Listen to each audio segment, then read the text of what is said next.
झांसी में एक चौंकाने वाला मामला सामने आया है। एक सिपाही ने पहली पत्नी के होते हुए धोखे से दूसरी लड़की से शादी कर ली। जब इसकी जानकारी दूसरी पत्नी को हुई तो वह कुछ ही महीने में वापस मायके आ गई और सिपाही के खिलाफ झांसी के सीपी बाजार थाने में मुकदमा दर्ज कराया है। पीड़ित लड़की ने रोते बिलखते हुए बताया कि आरोपी सिपाही से उसकी शादी.com पर मुलाकात हुई थी। मुलाकात के दौरान उसने अपनी पहली शादी की बात छिपाकर उससे शादी कर ली। इसकी जानकारी होने पर जब उसने इसका विरोध किया तो वर्दी का रौब दिखाते हुए उसे धमकाया जा रहा है। लड़की का कहना है कि वह एससी जाति से आती है और लड़का यादव जाति से है। तहलका से राकेश शर्मा की रिपोर्ट। इसका कभी सोचा ही नहीं है, पापा मम्मी ने इतने अच्छे से रखा तो हमारा ये था कि हमें तो कभी लव मैरिज करनी ही नहीं है, जहाँ मम्मी पापा करेंगे हम वहीं करेंगे। तो बस पापा भी लड़का देख रहे थे तो जिस शादी.com पर रिश्तेदार उनका शादी.com तुम डाउनलोड कर लो, उस पर भी लड़की मिलते। तो हमने कहा ठीक है। तो बस इसने पूछा कि तुम्हारी फैमिली में कौन कौन है, ये सारी चीज़ें, पर इसने ये नहीं बताया कि जी पहले से शादीशुदा है। और पूछा भी अभी तक शादी क्यों नहीं हुई, तो कहने लगा कि दीदी की शादी करनी, बहन की शादी करनी, भाई की शादी करनी, पापा रिटायर है, हम ही नौकरी करते, सबकी शादी करने के बाद मैं शादी करूँगा। इसने ये बोला, यही पापा से बोला है। और जाति माति क्या होती, भगवान तो अपन को इंसान के रूप में जन्म देते हैं और फिर बाद में इधर जाति माति बनती, मैं तुम्हें बहुत अच्छे से रखूँगा जी सारी चीज़। तो हमने कहा ड्रिंक व्रिंक तो नहीं करते, तो कहने लगे नहीं, बस हम इसी चीज़ में रह गए कि ड्रिंक व्रिंक नहीं करता, लड़का सही है बस। और ना कभी बाहर मिले ना कुछ भी नहीं, बस जैसे। तो कहने लगी कि दीदी से बात कर रहे हैं, तो हमने कहा स्पीकर खोलो, तो इनने स्पीकर नहीं खोला और दीवार में फोन फेंक के मार दिया और डराने धमकाने लगे। फिर कहने लगी कि तुम्हारे दिमाग में कचरा भरा है, तुम शक ही शक करती रहती हो, दीदी से बात कर रहे थे, इतना तो हमारे मम्मी पापा ने कंट्रोल नहीं किया, इतना तुम कर रहे। तो हमने कहा हम यही तो पूछ रहे किससे बात कर रहे हैं आप, तो उन्होंने नहीं बताया। फिर 22 दिसंबर को हम इधर पे आ गए अपने घर पे और 25 दिसंबर को जी हमें लेने आए 10 बजे रात में और 2:30 बजे रात में निकल गए हम लोग।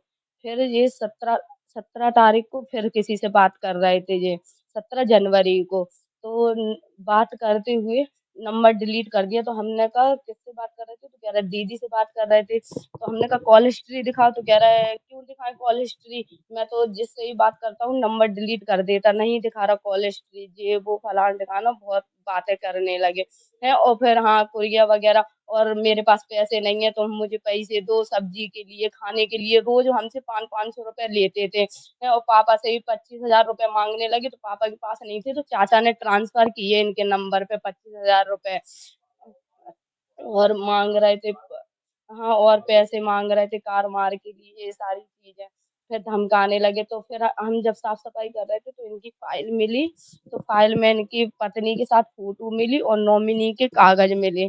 तो फिर हम बहुत भयंकर डर गए, नीचे वाली आंटी को बुलाया तो वो भी आई, तो उनने भी देखा, साथ में हम लोग ने फोटो वगैरह देखी। तो हमने पापा को फोन कर दिया, पापा आके ले गए हमें। फिर जब पापा इटावा गए पूछताछ की, तो फिर इन लोगों के फोन आने लगे कि तुम्हारे पापा पूछताछ कर रहे हैं क्या, ये वो है। तो फिर पापा ने पूछा बताओ ये सीता कौन है, तो कह रहा कोई नहीं है, कोई नहीं। अरे वो गलती से नाम लिख गया, हम 10-15 हजार रुपए देंगे तो कट जाएगा वो नाम, कोई नहीं है, तुम ही हो मेरी पत्नी, ये वो, तुम तो आ जाओ ये वो। फिर जी अपने रिलेशन वालों से धमकाने लगे, कहने लगे कि अब वो तुम्हें जज ऐसी आदेश देगा, तुम्हें 2 पत्नियों के संग रहना तो तुम्हें रहना पड़ेगा, 2 पत्नियों के संग, 3 के संग रहना पड़ेगा तो रहना पड़ेगा, चाहे वो तुम्हें मारे पीटे कुछ भी करे, तुम्हें उसके संग रहना ही पड़ेगा। रोज धमकियां देते रहे।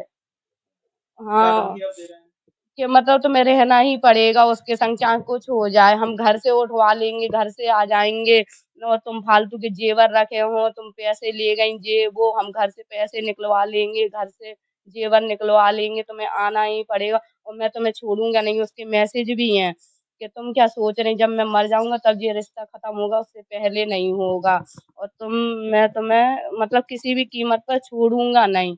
उसके मैसेज भी हैं ये, वो पुलिस में है। हाँ ये यही मैं पुलिस में हूँ, मेरा कोई कुछ नहीं बिगाड़ सकता, और जज को इन सबको पैसे देकर मैं तो फैसला भी बदलवा सकता हूँ, ये भी कहा है उसने। यही सब रिश्वत देकर मैं तो बच जाऊंगा। हाँ, नंदलाल नाम है मेरा। जी, जी, मेरी बेटी की शादी हुई, उसने झूठ बोल के शादी करी है। उसने नहीं बताया कि उसने बहुत जो शादी.com में डाला था, उसमें भी नहीं लिखा था कि मैं विवाहित हूँ, अविवाहित लिखा हुआ था। तो बेटी को पसंद आ गया लड़का, तो मैंने कही ठीक है, मैंने मना कर दिया था हर कास्ट में। फिर उसने बोला बच्चा पैदा होता है, कोई कास्ट नहीं होती, ये नहीं होता, वो नहीं होता है। तो हमने बेटी की खुशी के लिए मान गए। इसके मम्मी-पापा से भी बात की, सबसे बात की, किसी ने नहीं बताया कि ये शादीशुदा है। तो और 6 लोग शादी में आए थे, जो लोग बस कल वो अदर कास्ट है इसलिए नहीं आ रहा है, और शादी कर दी हमने, 15-16 लाख की शादी करी।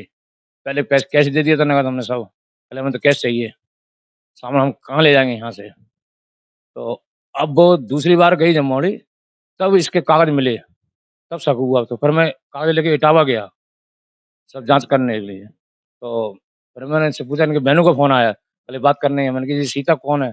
बच्चों की कसम दिलाई मैंने इनको कि, "ये कौन है, ये बताओ।" कहले, "कोई नहीं है, कोई नहीं है, वो तो गलती से नाम लिख गया, ये ऐसा हुआ, वैसा हुआ। वो कुछ नहीं, नॉमिनी गलती से लिख गया, वो तो कट जाएगा, वो तो हम कटवा देंगे जहाँ जब 20-25 हज़ार रुपए देके हम नाम चेंज करा देंगे।" मैंने कहा, "ऐसा होता है कहीं? एक पत्नी को रहते हुए नौकरी में दूसरी शादी नहीं कर सकते, ऐसा नियम है? कोई नियम ही नहीं है।" ये बात हुई, फिर महिला आयोग को शिकायत करी। फिर मैं कप्तान के यहाँ गया, पहले मैं कप्तान के यहाँ झांसी गया, तो कप्तान जी बोले एक बार आगरा मथुरा जाओ। मथुरा गया कप्तान के यहाँ, तो वहाँ भी एप्लीकेशन दी मैंने, वहाँ कुछ नहीं हुआ। फिर मैं यहाँ आया, फिर मैं यहाँ मैंने महिला आयोग को एप्लीकेशन डाली, मुख्यमंत्री के लिए मुख्यमंत्री को भेजा, वहाँ से भी कुछ नहीं हुआ। फिर मैं डीआईजी के यहाँ गया, तो वहाँ से सरकार फिर कुछ नहीं हुआ। फिर गया दोबारा तिवारा कप्तान के यहाँ, फिर बीओ सीओ के यहाँ बयान भी हो गए, तब भी कुछ नहीं हुआ। कल हमने भेज दिया रिपोर्ट, ये कर दिया, वो कर दिया। फिर मैं फिर गया कप्तान के यहाँ, तो कप्तान के यहाँ फिर एफआईआर के आदेश दिए, तब जाके एफआईआर हुई है। सरकार से मैं ये चाहता हूँ, इसको कड़ी से कड़ी सज़ा मिलनी चाहिए। मेरी बेटी की ज़िंदगी खराब तो हुई है, किसी और बेटी की ज़िंदगी खराब ना कर पाए, इसको ऐसी सज़ा देनी चाहिए, इसकी जेल होनी चाहिए बिल्कुल। इसकी पूरी लाइफ़ खराब कर दी मेरी बच्ची की, खाना नहीं खा रही, रोटी नहीं खा रही, वो सो नहीं रही पूरी रात भर, दवाइयों से जी रही हो। मैंने आत्महत्या करने के लिए तैयार थी, मैंने बड़ी मुश्किल में इसको सँभाला है।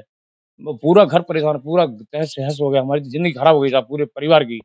इसको कड़ी से कड़ी सज़ा दिलाने की कृपा करें, कड़ी से कड़ी सज़ा मिलनी चाहिए। वर्मा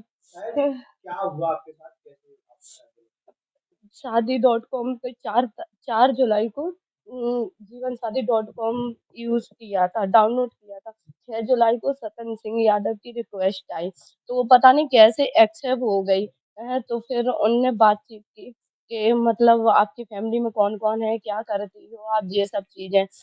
तो फिर हमने बताया, तो फिर कहने लगे कि इंटरकास्ट में शादी करोगी। हमने मना कर दिया कि पापा इंटरकास्ट में शादी नहीं करेंगे। फिर उसके बाद वो कहने लगे पापा से पूछ लेना, तो पापा से पूछा, पापा ने भी मना कर दिया था। तो कहने लगे ठीक है, बस ऐसे ही। तो कहने लगे कि बस ऐसे ही बात हुई, तो कहने लगे हम पापा को मना लेंगे, ये वो तो हमें बहुत पसंद है, ये वो। पर इन्हें ये नहीं बताया कि ये पहले से शादीशुदा है। बस इनने पापा से बात की, पापा ने ही मना कर दिया था। फिर इनने पापा को बताया कि इंटरकास्ट कुछ नहीं होता, हम आपकी लड़की को अच्छे से रखेंगे, ये सारी चीजें बस। फिर 14 दिसंबर को शादी हो गई। फिर इधर से जी मथुरा ले गए, अपने घर पे नहीं ले गए। कहने लगे कि मम्मी पापा नहीं मान रहे, इंटरकास्ट है इसलिए, और छोटी बहन की शादी हो जाएगी, फिर जाके तुम्हें अपना लेंगे। तो इनने मथुरा में बल्दीपुरम कॉलोनी में मकान नंबर है 118, उधर पे रखा 1 महीने के लिए। और 18 दिसंबर को पता नहीं किसी से बात कर रहे थे। हमने पूछा किससे बात कर रहे हैं, तो कहने लगे